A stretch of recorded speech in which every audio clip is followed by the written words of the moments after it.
Est-ce qu'il y a une ou plusieurs CGT? Est-ce qu'il y a la CGT de RDF et la CGT de GRDF? Est-ce que nous voulons tous que le service commun perdure?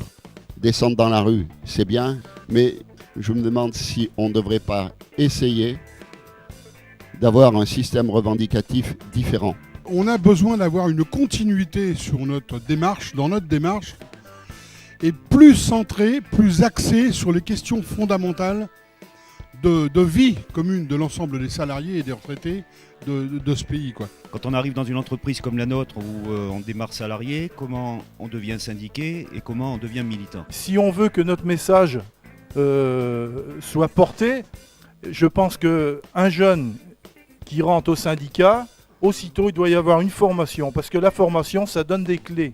Je voudrais rajouter aussi qu'il y a un sacré boulot à faire et qui se fait à certains endroits, moins à d'autres, c'est normal, sur section syndicale. Quand on parle de l'activité du champ des IEG, il ne faut pas qu'on oublie les prestataires qui travaillent dans les entreprises. Le fait d'avoir un statut et d'avoir une branche forte, c'est indispensable. Parce qu'aujourd'hui, ce que veulent les patrons, c'est clairement faire ce qui se fait dans le privé, une convention collective minimum où on nous explique qu'il n'y a rien à gagner au niveau de la branche, et puis que dans les entreprises, là où il y a du pognon, on en aura un peu, là où il n'y en a pas, il faudra serrer la ceinture. Et puis après, dans la branche, on t'explique que tu es toujours dans celle où il n'y en a pas. Aujourd'hui, RTE donne plus de pognon au monde de la finance qu'aux salariés. Tous les ans. Voilà, entre le dividende, les intérêts de la dette, etc., ça fait plus que la masse salariale. Sur les revenir au plus près du terrain, sauf que pour que ça fonctionne, à mon avis, il va falloir qu'on revienne à ce qui était avant les sections syndicales, peut-être, je ne sais pas si ça s'appellera comme ça ou quoi, où on a plus besoin d'un animateur sur place. Ce que je voulais développer un petit peu aujourd'hui, c'est ce que j'appelle moi la crise des vocations. La crise des vocations, à savoir comment faire d'un syndicat un militant. Je pense que les sections syndicales sont la base de notre syndicat.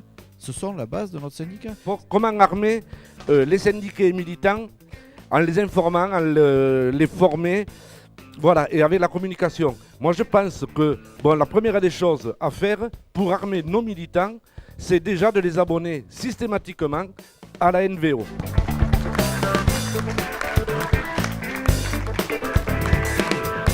La territorialité, voilà, c'est un vaste débat, on l'a eu, elle est importante, et si on veut des syndicats territoriaux qui fonctionnent, il nous faut des coordinations régionales qui fonctionnent et qui soient fortes et organisées.